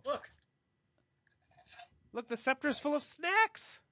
it has tasty snack foods. So Nature you have Valley's rewarded finest. Bob with a gift filled with food. I was If gonna there's either of the two halls that doesn't need additional food, it's not. And look, it gets better. Oats and honey. And I have some salt to put on it. with his salt fortified beverage. So yeah, I was gonna put candy corn or caramel corn in there. Uts and honey. But that's all I had laying around. Candy corn's illegal in some states, isn't it? Arkansas just caved. I know. Uh, We have a winner to announce, and with 5 rounds treasure. to 4, Mountains of treasure. with 5 rounds to 4, I have to crown Jim Hall has carried the day. He is our Grand Hall winner this week. A winner is you. He is the Grand Hall winner. He's got to still gesticulate for the cameras. Is it blurry? Is it all blurry? There you go. Yes, See? it is. Oh, And I like the fact he was able not only to beat me, he was able to beat King Slender. Okay? King Slender, and the reptile. Yes, And the Amazon, both. and King Kong Corn. King Corn, Candy yes. Corn. They've all been beaten into submission. Yes, thank you. Well, good show, guys. We thank you for coming on. You know, I have to say, What? I think we all know who the real winners are here. Craig and It- Ben, right? it- Is that what you're going to say? the fans. We The all go home. fans. You start it up again. It's the fans. The folks in the chat room, the people What that a are great listening show. to us on the podcast right now. What a great Standing show. ovation. Come on. Up on your feet, off your seat. Not you. We're ovating you. Oh. We're ovulating No, I you. thought we were voting for the fans. Well, that too. The fans are the true winners. Yes. Anyone listening to this podcast is a true winner. And it is pod first class. Would you Yes, please you allow can. me to give them a hand? Dead air space. Anyway, Jim Hall from It's a 27 visual gag. Yes. 27473 Analytics, is that right? Close enough. 2953 Analytics. Okay. They place for all your automotive analysis needs. So who needs these sort of analyses? Anyone interested in one-stop shopping for automotive analysis? What is automotive analysis? We analyze the automotive industry and all things that sort of move around it. Like the rings of Saturn Possibly. or the Kuiper belt. Yes, very likely. The Oort cloud. With slush. Yeah. Frozen methane. Analyses. A new Very flavor. Good, very good. Who is we, might I ask? The good people at 2953 Analytics. Who are they? Where do they reside? What are their hobbies? Around do they the like world. frozen beverages? So one of them I know is especially fond of slush deuterium as a beverage. Very cold, and he always says he gets a headache after he has it. It's refreshing, though. It's a It is modern refreshing. take- Makes your fillings hurt a little bit, though. modern take on the radium water classic. Very good. Thank you, Jim. We appreciate it. Thank Coming you. on the Thank show you. again. Bob Hall, the spare parts, Tis I. the resplendent cudgel bearer. I hope you enjoy Yes. your golden sceptre. I hope Mr. Cho did a fine job assembling it and inspecting it for This- you. This is, and I can say this without any fear of contradiction, this is the finest quality scepter available on the market today. Since Okay? it was delivered So if you're looking, don't forget you want Type 11. Okay? Critical. I have heard that the Type 12, which is an attempt to improve the Type 11, is not as well balanced, okay, and is solid, so it cannot contain treats. A food. That's right. It's impossible. You could not put a food treasure in it, could you? Food That's treasure. right. That's right. It's not, and it's just not as good. And you know the thing about this one is the balance. I It's all understand, about Bob. the balance, Is it true okay? that is the cudgel that is balanced for throwing? This is definitely balanced for throwing. Did you Absolutely. reassemble it properly? I take. Of course I did. And actually, I put some special material in the upper section. I can't tell you what, but that would be spoiling the surprise. There you go. Yes, I've taken care of it. Delightful. It's great shape. Is it like a pepper grinder? Anyway, Bob, thank you so like much. a pepper grinder, only better. Because it's resplendent. Beautiful. Thank you, Bob. We do appreciate Thank it. you guys. Got to thank the Colonel, Ben, for your technical expertise and all other Never things. so welcome. You're so welcome. And we've got to thank, again, our RoAB intern, Mark Malonzo, for manning the chat room, doing our questions for us. He was appreciate busy. That. He was very busy. It's a lot of wrangling. Thank you, we Mark. got a full house tonight. You'll be seeing a lot more of Mark, we hope. So remember, you can watch Roundabout live every Friday evening starting at 6:30 p.m. Eastern Time, 3:30 on the West Coast for you, Bob, a little bit earlier. And don't forget to check out the rest of the Autoline family of fine programs, including Autoline This Week, Autoline After Hours, and, of course, Autoline Daily, as in 5 days a week. We're on social networks. If you want to get involved and participate, you can go to twitter.com/roundabout show. We're also on the Facebook, facebook.com/roundabout show. Roundabout show. Yep, exactly. All run together. Roundabout show. Roundabout show. You can capitalize. You can do it in up caps if you wish. It'll still work. So point your browsers there. If you never want to miss an action-packed episode, you can subscribe. You can use iTunes, or there's a neat little app available for smartphones called Stitcher. Let you snag all the podcasts out there in the podcast cloud, known as the cyber interwebs. So it's another Cloud of podcasts. You could say that, yes. Storm cloud, even. And with that, we thank all of you out there for listening, and we ask you to please join us again next week as we circle the roundabout, and we will talk to you then. How cool would that be? When we talk to you next. That's a show, guys. Good job. It's okay. Thank you, Who the guys. hustle? Big hustle. Big hustle. Big hustle. We got chat rundown after I take care of some business. Excuse me. Craig's always taking care of business. Taking care of business. Such strangeness. Oh, that would be There you very go. cruel. Yeah. Really? Yeah. In a way, no, because he has water and the ability to get rid of it in the same room. You know, blocking it off in some ways is more cruel, where you can't get into it.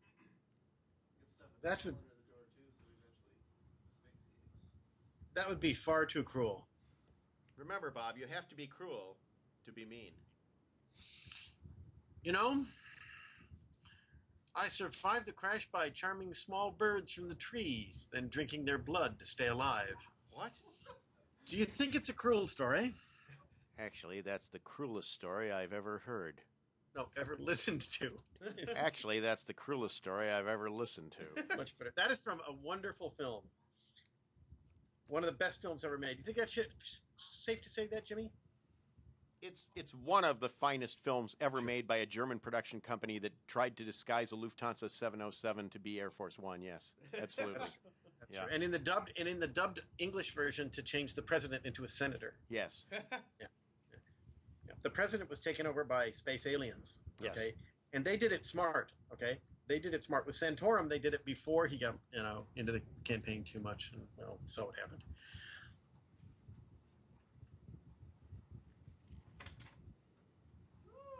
How'd it go, Craig has returned. Oh. Craig, are you back? Craig has returned. You know what? Craig, Craig. was very productive, Bob. He was in the Craig. production center. Craig, did everything come out okay? Just a little blood, but Oh, just means you had a good time last passing night. a stone. It's barb shaped. We got to thank the chat room, though. Starting off Thanks. with Scott in Cleveland. Did you know he's in Cuyahoga County? Yep. Is he really? Yes. Which is at least not Detroit. That's on the true. plus side. デトロイト、ミシガンのイースタンのタイムゾーン。Excuse me, Craig, real quick, in the chat room, Test Drive Junkie wants an update on the Bristol rating. I guess it would be an 8, a liquid. I don't know, and I don't want to.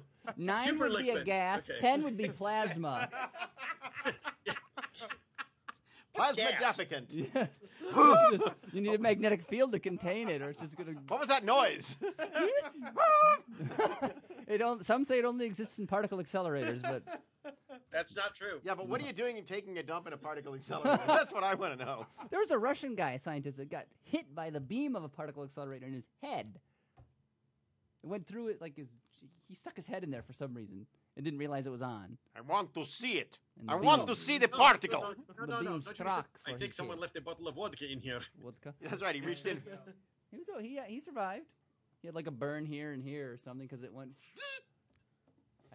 Neutrinos have actually And now- completely zoomed. There now are he can thousands of speak. them right now.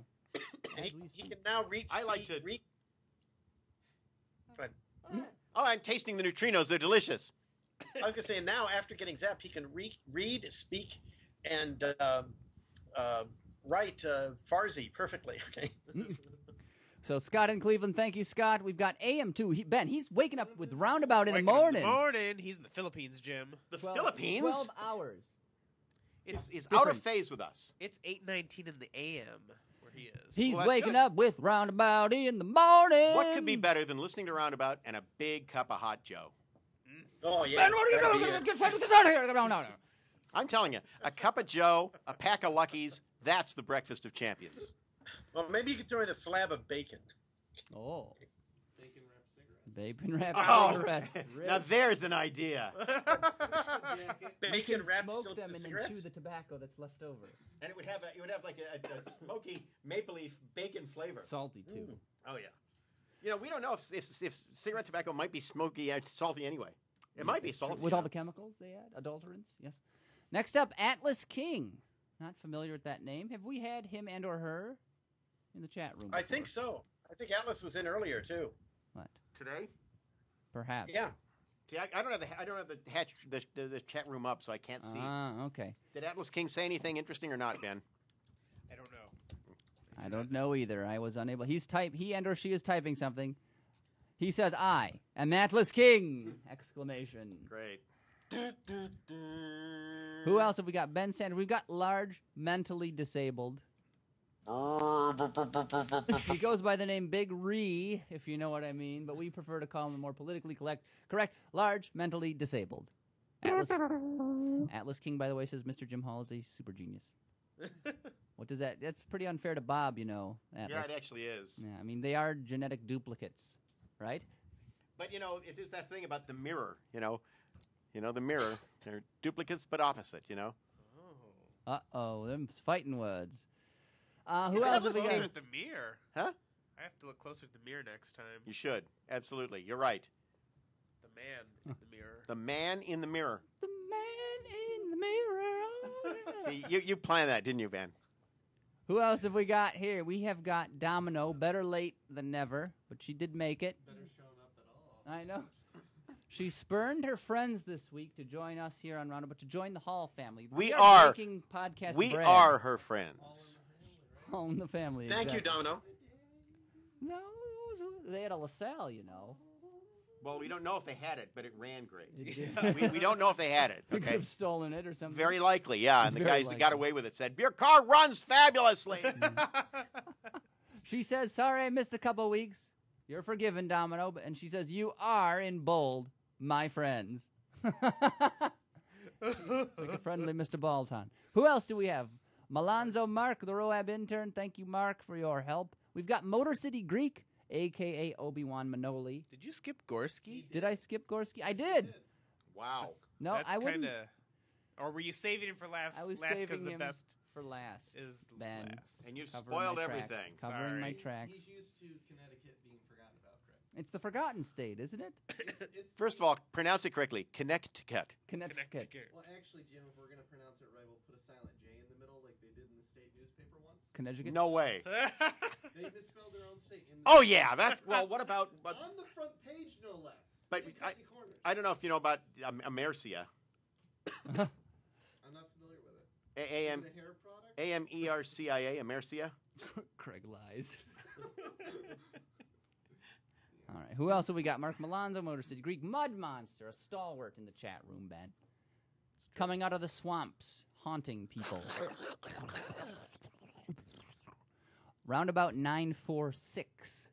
Who are you, Roundabout 946? Is that your prisoner? Show thyself. What's this thing Atlas King said about brothers? I missed that. And Gorsky C. 2 brothers, one good, the other evil.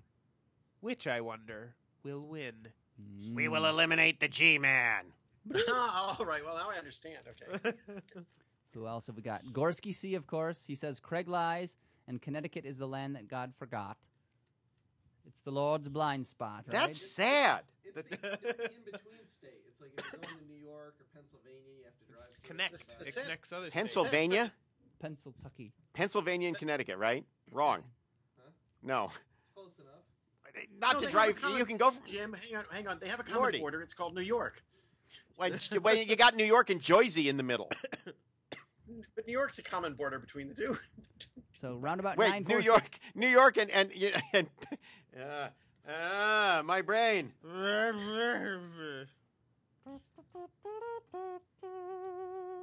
If God forgot Connecticut, is it the land that time remembered? I think the last one we got in the chat room to thank this week is Test Drive Vagrant. Gypsy, yes. He's Test Drive Itinerant Gypsy. Wanderer. Rich can confirm what I said.